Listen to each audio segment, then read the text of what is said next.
It's a potted history and a balanced viewpoint, according to Hackney Council and Bryant and May. But at the Museum of Labour History in Limehouse, the director has thrown out the exhibition as a rosy-cheeked picture of appalling conditions in a phosphorus-filled factory. Dental treatment was free, but performed without anaesthetics to minimise the effects of white phosphorus capable of crumbling jaws. A strike over insubordination, according to the company, was over conditions, according to Fabian's. The museum accept that Bryant and May have been good employers this century, but reject their image of the last. The Lancet wrote article after article about Phossyjaw. The London Hospital became the world's leading hospital in the removal of jaws and the treatment of cancer of the skin. So it's not me saying it. And even the Salvation Army was so incensed by the conditions at Bryant and May's, they set up their own match factories. If an OAP came in here, a woman, and one has, who actually worked at the Bryant and May's factory, at the end of the last century, they would be incensed by this. The exhibition, dismissed as a PR exercise by the museum, was supposed to run for a month at Limehouse. It's packed up, awaiting collection. David Bellin, Thames News.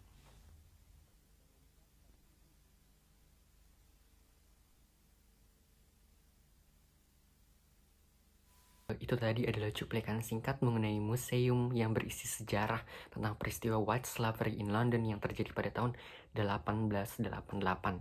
Nah, sebelum kita bicara lebih jauh tentang apa itu White Slavery in London dan mengapa kasus atau peristiwa ini menjadi sangat-sangat besar pada tahun 1888 dan salah satunya menjadi pelopor utama dalam dunia industri pada Inggris di tahun itu.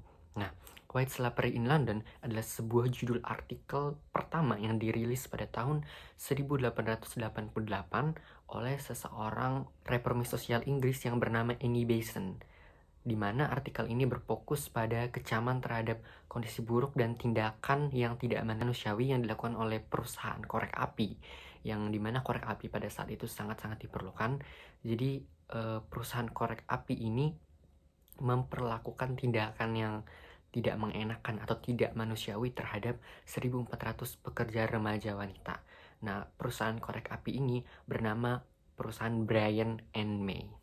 Jadi salah satu kekejaman dilakukan oleh perusahaan Bryant and May terhadap pekerja wanita yang bekerja di perusahaan tersebut adalah ketika mereka memberlakukan jam kerja yang sangat panjang kepada gadis-gadis muda ini, di mana pada musim panas mereka memperlakukan jam kerja itu dimulai dari pukul 6.30 hingga 18.00, dan pada musim dingin mereka memperlakukan jam kerja itu dimulai dari jam 8 sampai jam 18.00, di mana untuk waktu yang sangat panjang ini mereka hanya mendapatkan upah atau gaji yang sangat-sangat rendah, di mana upah dan gaji mereka ini hanya mencukupi kebutuhan mereka untuk membayar sewa selama 1 minggu dan hanya cukup untuk makan mentega, kopi, dan roti selama 1 minggu. Itu benar-benar salah satu bentuk pelanggaran etika bisnis yang dilakukan oleh perusahaan ini terhadap wanita-wanita muda yang bekerja pada perusahaan tersebut,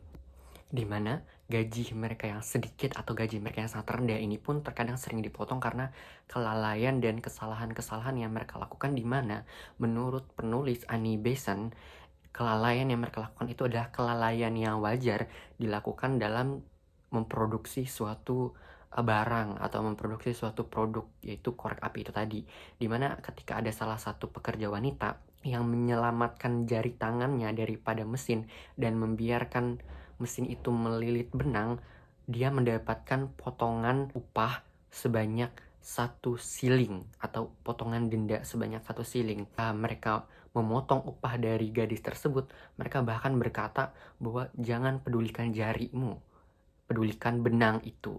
Itu yang mereka katakan kepada gadis yang baru saja mereka potong upahnya. Salah satu wanita yang mendengar, atau salah satu gadis yang mendengar perintah tersebut, menuruti instruksi daripada para petinggi daripada perusahaan korek api Brian and May itu, dan dia kehilangan satu jari tangannya karena dia lebih mementingkan atau dia lebih memilih untuk menyelamatkan benang daripada jari tangannya. Jadi itu adalah salah satu kejian yang menurut penulis Annie Besant ini sangat-sangat tidak manusiawi karena potong gaji para pegawainya tanpa alasan yang jelas dan alasan yang logis. Nah, penulis Annie Besant ini juga mendeskripsikan tentang kekejian lain yang dilakukan oleh perusahaan ini terhadap para pegawai-pegawainya adalah ketika mereka hanya mampu membayar gaji yang sangat-sangat rendah, namun kepada para pemegang saham mereka mampu memberikan dividen sebanyak 23% dari keuntungan mereka dalam setahun. Dan itu benar-benar membuat geram penulis ini dan juga membuat geram seluruh pembaca artikel ini yang berada pada London di waktu itu. Perusahaan ini juga sangat-sangat melanggar etika bisnis dalam keamanan para karyawan. Karena keamanan para karyawan yang bekerja di Brian and May, perusahaan korek api ini, sangat-sangat tidak dipedulikan oleh perusahaan ini. Yang pertama adalah ketika perusahaan ini sembarangan memperlakukan karyawannya ketika mereka sedang marah, seperti memukul, membentak, memaki, bahkan melakukan perbuatan-perbuatan yang kasar terhadap para karyawannya. Yang kedua adalah ketika perusahaan ini tidak memperdulikan komposisi fosfor putih yang ada pada korek api mereka, di mana fosfor putih itu sangat-sangat berbahaya bagi para pekerja yang bekerja di perusahaan ini karena uap dari fosfor putih itu menyebabkan beberapa wanita yang bekerja di tempat itu mengalami kebusukan rahang, dan kebusukan rahangnya itu dapat menyebar ke otak dengan cepat. Itu adalah salah satu bentuk kelalaian yang dilakukan oleh perusahaan atau kekejaman yang dilakukan oleh perusahaan terhadap karyawannya.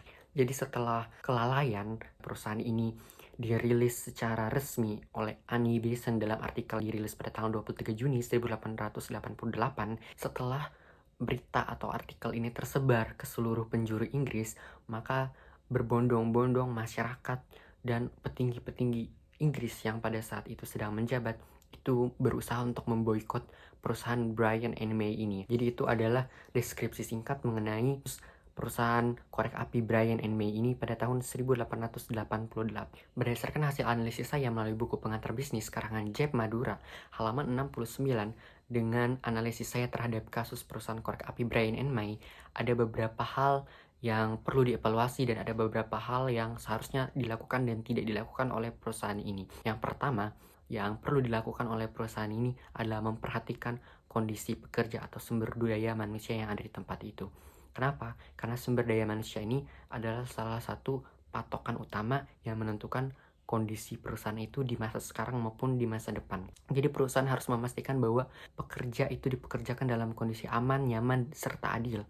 Dan salah satu halnya yaitu mencakup memberikan upah yang layak, jaminan kesejahteraan ataupun jaminan kesehatan dan lingkungan kerja yang sehat. Yang kedua ada transparansi. Kenapa transparansi merupakan salah satu hal yang perlu dilakukan oleh perusahaan ini?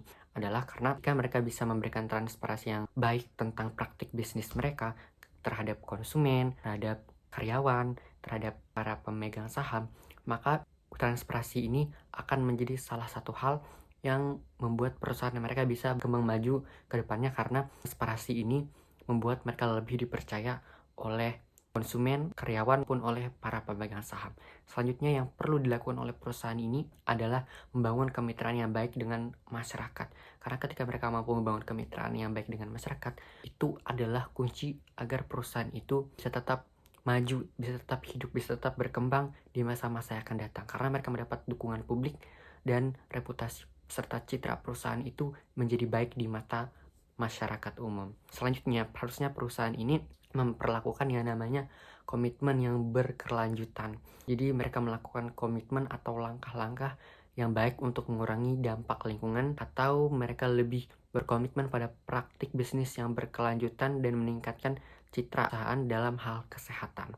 Harusnya ketika mereka mendapat kritikan dari Nyonya Annie Besant tentang penggunaan fosfor putih, harusnya mereka menyadari bahwa hal tersebut sangat-sangat berbahaya bagi karyawan dan konsumen mereka, dan mereka harusnya mengganti fosfor tersebut dengan bahan yang lebih aman dan sehat bagi karyawan maupun bagi konsumen. Selanjutnya ada beberapa hal yang harusnya tidak dilakukan oleh perusahaan Brian and May ini dalam kasus ini. Yang pertama, mereka tidak boleh mengabaikan kritik. Perusahaan ini mengabaikan kritik dan keluhan tentang perlakuan pekerja dan dampak lingkungan yang mereka lakukan.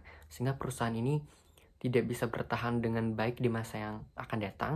Salah satunya karena mereka mengabaikan kritik yang dilakukan oleh Annie Besant. Jadi harusnya perusahaan ini cepat tanggap dan konstruktif terhadap masalah ini. Yang kedua, yang menyebabkan kenapa perusahaan ini tidak bisa terus tumbuh dan berkembang karena peristiwa tersebut adalah karena mereka menutup diri. Perusahaan itu harusnya tidak boleh menutup diri dari masukan atau rekomendasi yang dapat membantu mereka memperbaiki kondisi mereka. Menerima masukan dari pekerja atau kelompok pemangku kepentingan adalah hal yang penting. Selanjutnya, hal yang menyebabkan perusahaan ini tidak bisa tumbuh dan berkembang karena kasus tersebut atau karena peristiwa tersebut adalah karena mereka melanggar hukum. Kenapa? Karena mereka menjalankan bisnis tidak sesuai dengan peraturan dan keharusan yang harus mereka lakukan. Sehingga ketika mereka melanggar hukum, mereka merusak citra dan membahayakan kelangsungan bisnis. Selanjutnya, hal yang harusnya tidak dilakukan oleh perusahaan ini adalah mereka mengabaikan perubahan. Jadi perusahaan ini harus mampu beradaptasi dengan perubahan dalam tuntutan konsumen dan regulasi. Mengabaikan perubahan ini dapat membuat perusahaan tertinggal daripada perusahaan lainnya. Jadi, kesimpulan saya melalui analisis saya terhadap perusahaan korek api Brian and May dan analisis saya melalui buku Pengantar Bisnis Jeff Madura halaman 69 adalah perusahaan Brian and May harusnya memprioritaskan keberlanjutan, keadilan, etika bisnis, dan mereka harus mampu menjaga reputasi mereka sebagai perusahaan terkemuka. Sehingga ini akan membantu mereka untuk mempertahankan posisi mereka sebagai perusahaan korek api yang besar di London pada masa itu. Jadi sekian analisis saya terhadap perusahaan Brian and May dan analisis saya melalui buku Pengantar Bisnis Jeff Madura halaman 61 yang berbicara tentang etika bisnis. Semoga ini dapat membantu kita sekalian untuk menyadari bahwa etika bisnis adalah satu komponen penting yang memampukan suatu perusahaan agar bisa terus tumbuh dan berkembang hingga ke masa depan. Sekian dari saya, terima kasih. One about the making of Bryant and May matches in 1910 shows the logs of wood arriving at the factory. Then some very brisk scenes caused by the lack of lighting in the factory and the need to slow up the camera in order to get an exposure. We see everything down to the final dispatch of the matches. The Jolly Jack Tar shows them in use with obvious expressions of satisfaction. The Royal Navy in those days would represent